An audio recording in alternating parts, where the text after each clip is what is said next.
आता आपण आलो या हॉटेलमध्ये जेवायला बालाजी रेस्टॉरंटमध्ये. तर हे इथलं या भागातलं फेमस हॉटेल म्हणून ओळखलं जातं. जेवण आलेलं आहे. हे हळदीची भाजी. हे कोणती आहे रे? चना दाल आहे. ही कोणती भाजी? दाल फ्राय. आपलं जेवण आजचं. आम्ही हे वरती बघे दादा कशी हळदीची भाजी? 2 मिनिटं खाऊन सांग.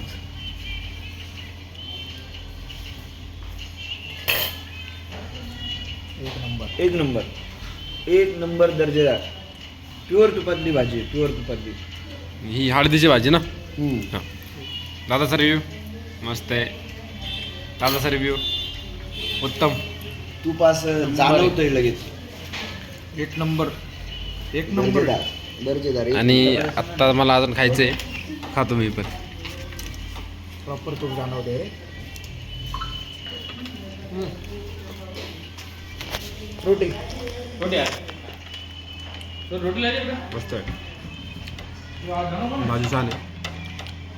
आवडली आपल्याला. तर मित्रांनो आलो होतो हॉटेल बालाजीमध्ये. आपल्या रूमच्या जवळच आहे. आपण आता इथं काउंटरला काका आहेत त्यांच्याकडनं रिव्ह्यू घेऊया. ठीक है माइक. सर हमारा नाम प्रहलाद है. हम चित्तौड़गढ़ में होटल चलाते हैं. उसके नाम है बालाजी रेस्टोरेंट, चामटी खेड़ा चौराया, चित्तौड़गढ़. अच्छा खाना मिलता है, घर जैसा टेस्ट मिलता है. सर्दी में हल्दी की सब्जी मिलती है और सुबह 7 बजे से रात वगैरह हर चीज़ की बहुत अच्छा खाना बनाते हैं सर. साफ सुथरा वेजिटेरियन रेस्टोरेंट पूरा. हल्दी भाजी बालाजी जी जी. आता आम्ही हॉटेल बालाजी या ठिकाणी जेवण केलेलं आहे. एक नंबर हॉटेल. अतिशय स्वच्छ आहे, अतिशय सुंदर आहे.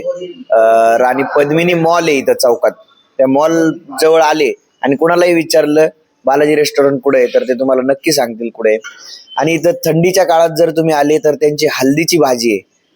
प्युअर गावरान तुपात बनलेली ती हल्दीची भाजी आहे आणि एक नंबर क्वालिटी. तुम्ही जर थंडीच्या काळात आले तर आवर्जून या भाजीचा आस्वाद घ्या. तुमचं मन खुश होऊन जाईल, प्रसन्न होऊन जाईल एकदम. आता हा हे पण करे. आम्ही 2 दिवस झाले फिरतो इकडे तिकडं. एक दिवस तर ट्रेन मध्येच गेला.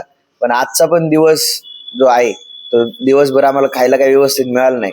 पण आता रात्रीचं जेवण एकदम परफेक्ट झालंय आणि एकदम मन प्रसन्न झालेलं आहे. धन्यवाद. तर कधी इथे आलात तर नक्की हॉटेलला व्हिजिट करा. आणि इथलं जेवण तर एकदम छानच आहे. व्हिजिट करा, तुम्हाला समजेलच. चलता राहा, भेटू. आपल्याला आता बसून काहीतरी करायचं होतं तर आपण आता आलोय पान खायला. भटकंती करतोय चित्तौडगडची. हे बघू शकता तुम्ही. इथं आहे सागर पान म्हणून आहे. सागर पान म्हणून आहे. तिथं आपण आलोय आता सगळेजण मसाला पान खायला. आणि सगळीच मसाला पान खाणार आहेत असं काही नाही. चला तर मग घेऊ सागर पान भंडार. कोणाचा घ्यायचा आहे?